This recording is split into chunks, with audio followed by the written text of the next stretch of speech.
Halloween is the old pagan New Year from the Celts. And it was on, which was translated to November 1st. And so Halloween was the eve of All Saints, which was November 1st on the Roman calendar, which the Celts put on, or which the Roman Catholic Church put onto that date in order to, Christianize, to draw people to the church instead of to the pagan festival. But the idea was that all of the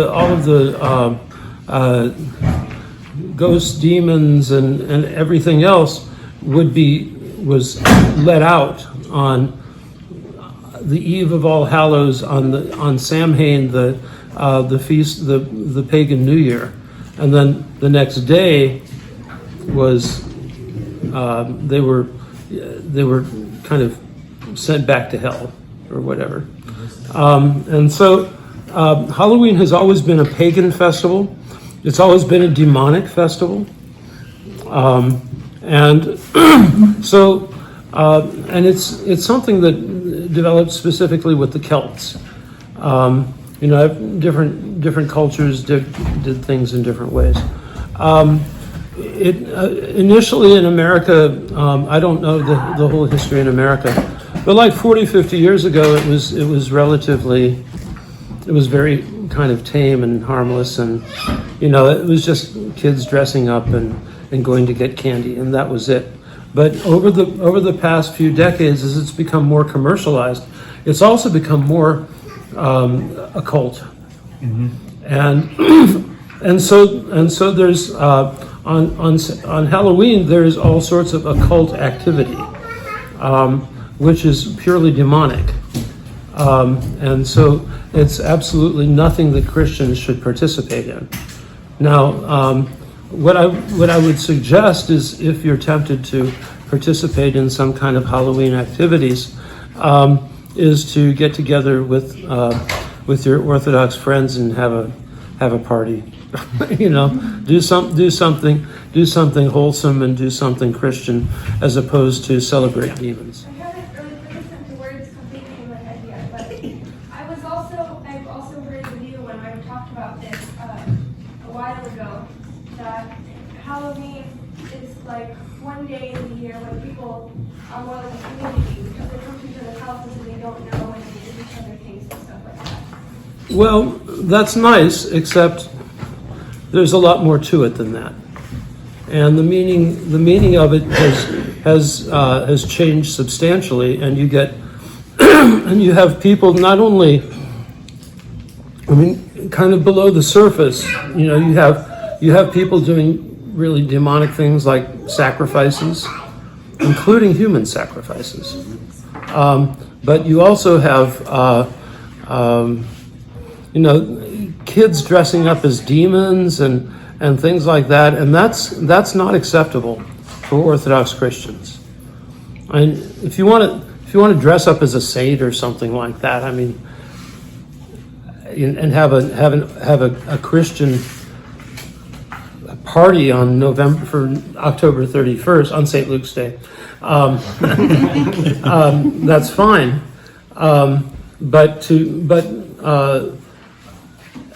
I really want to discourage the typical cultural celebration of Halloween, because it's so connected now with occult activity, and quite frankly, you don't know what you're going to get in those Halloween bags anymore.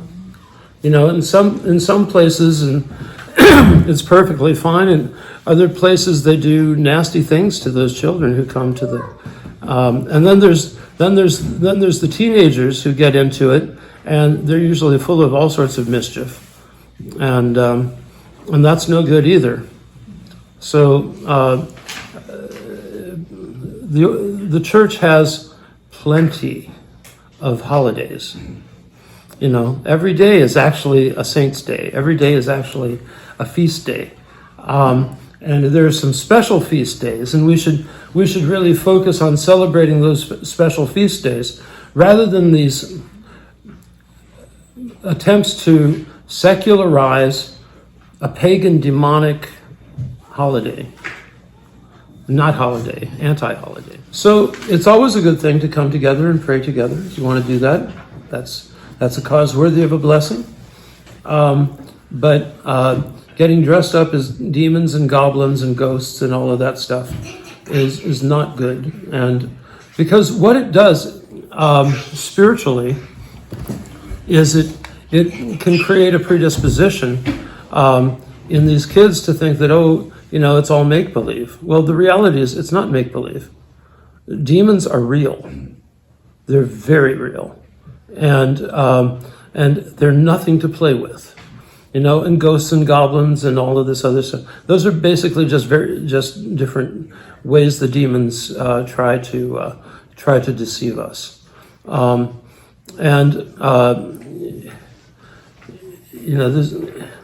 And then you get in like some of the urban centers. Halloween is just, it's. I used to live near San Francisco, right? You don't want to go into San Francisco on October 31st. because it combines occult evil with absolute sexual license, and it's awful. It's evil. So, and I have no doubt that it's no different, just 50 miles up the road, if that far. So, let's see, when is October 31st this year? It's a Sunday. It's a Sunday. Yeah. Yeah. Well, so come to church in the morning, and doing a kathist at home at night. If you want to give the kids who come candy and things like that, and that's okay. But I really don't want to. I don't encourage Orthodox children to get dressed up and participate. I think the most important thing is safety of the kids. Number one is safety of the kids, not only from being accosted or whatever, or receiving, things that they shouldn't in their Halloween buckets, but also so that they're not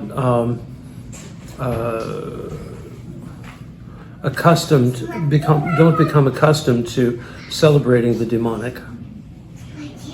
So, I'm sorry, it's kind of a downer, but yeah. Short of actually physically withdrawing from society, what are ways that Orthodox Christians can, again, be in the world but not of the world on a sort of more daily basis? Well, there are certain things. I mean, just not celebrating Halloween doesn't mean we're withdrawing totally from society. It just means that there's one activity in that we don't celebrate. We don't celebrate Hanukkah either. Part of the thing is there's a fascination with the demonic.